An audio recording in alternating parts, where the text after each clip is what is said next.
It's been a year since the last video, so that means I've officially been learning Spanish for 2 years. So it's time for an update. Once again, I'm going to show my progress over the last year, starting from where we left off in the last video up to the present. I guess I'll also talk about what I did to improve my Spanish over the last year, which is much less than in the first year. In the first year, I had a pretty complete language learning routine and I used a lot of resources, which I mentioned in the first video. But in the second year, I had a lot of stuff going on in my life, so I didn't really study Spanish in the same way that I did in year one. If anything, I used the same resources that I did in the first year, but just much less frequently. In this last year, I didn't take classes on italki anymore, and I didn't really study grammar very specifically anymore. Instead, really what I did was I kept doing conversation exchange, and I tried to make more Spanish-speaking friends so that I would have a lot of opportunities to speak Spanish. In addition to that, I kept consuming media like podcasts, TV shows, YouTube, stuff like that in Spanish. So that was basically all that I did this year. As I said, I didn't really spend so much time studying this year. It was more so just applying what I had learned and learning new things in context. I think having already spent a year learning Spanish, my ability to learn new things in a less intentional way improved a lot. So, for example, in the first year, whenever I would hear a new word or expression that I'd never heard before, I would have to ask that person to repeat themselves, and I would have to write it down. And usually I would add it to my Anki set to study later. But during my second year of Spanish, I did not have to be so intentional about learning new information. For example, when I would hear a new word or phrase, I would just take note of it mentally. And then after hearing it a couple of times, I'd be able to start using it myself naturally, without having to intentionally study or memorize it. I did move to Mexico this year, which obviously helped my Spanish a lot, but that was only towards the end of the year. During the first half of the year, I was still living in the US and I was only practicing Spanish virtually. And then in the US, for about 2 months, I had a roommate who spoke Spanish. And then after that, I moved to Mexico for the last 3 months of the year. So for the first 7 months of the year, I was still in the US with no one to practice Spanish with in person. Having a Spanish-speaking roommate and moving to Mexico obviously helped my Spanish a lot, but I just want to emphasize that living in a Spanish-speaking country isn't required in order to learn the language. Okay, so without further delay, here are my progress videos. Sí, definitivamente. Yo también, por ejemplo, sabes que yo estudio mis nuevas palabras y frases con una app. Okay. Y cuando veo ciertas palabras o ciertas expresiones, en ese momento recuerdo exactamente de dónde aprendí esa frase o cualquier cosa. Quiero decir que no he hecho un video hablando en español hace mucho, porque la verdad es que en la vida hay cosas pasando que recientemente ha dejado, o suena raro eso.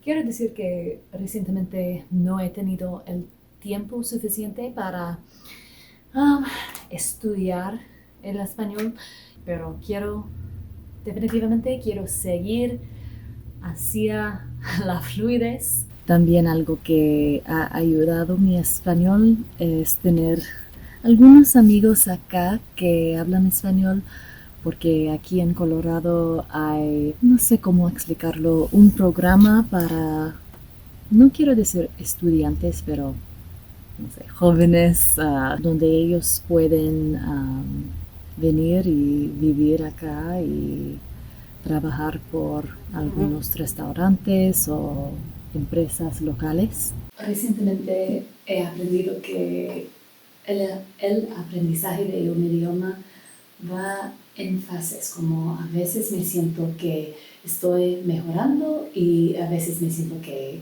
de alguna manera estoy empeorando.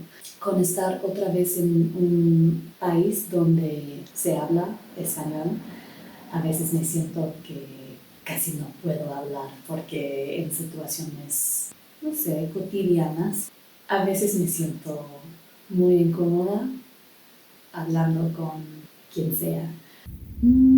Empecé a dar clases de inglés por italki Y tener tantos estudiantes tan dedicados a aprender inglés me hace darme cuenta de que yo debería echarle más ganas a aprender español. Ya diría que puedo hablar en español porque obviamente puedo vivir en un país hispanohablante, encontrar un departamento, tener amigos que ni siquiera hablan inglés y bla, bla, bla. Pero obviamente todavía hay cosas que me faltan. Cada vez que me grabo a mí misma hablando en español, hablo siempre de la misma cosa y quería hablar de otra cosa para que puedan ver cómo hablo mientras estoy contando algo diferente. Así que quería hablar de lo que pasó esta semana, lo cual era que me enfermé, pero mal, pero muy mal. Tuve por fin, y digo por fin porque parece que a todos los extranjeros les pasa eso. Tuve la intoxicación alimentaria, casi me morí, pero aquí estoy, todavía sigo viviendo y pues ya. So that's it. That is my update. That's where I'm at after 2 years of learning Spanish.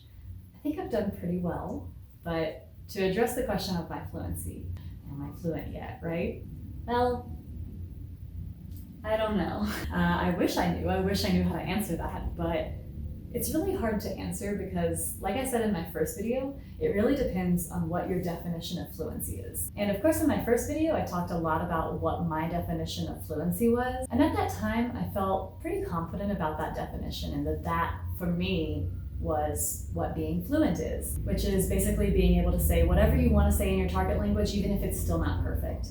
So if we're going by that definition, then I would say that yes, I think now I'm fluent. I can talk about pretty complicated topics, things that are hard to talk about in your first language, let alone in a second language. And I can more or less express my ideas, even if it's not perfect. Like for example, if it's something that I'm not that good at talking about, maybe it might come out in sort of a broken Spanish, or maybe I have to go in a roundabout way of explaining it in order to express myself, but I can still get there without using any English, and I think that's the point. But I still don't feel comfortable calling myself fluent.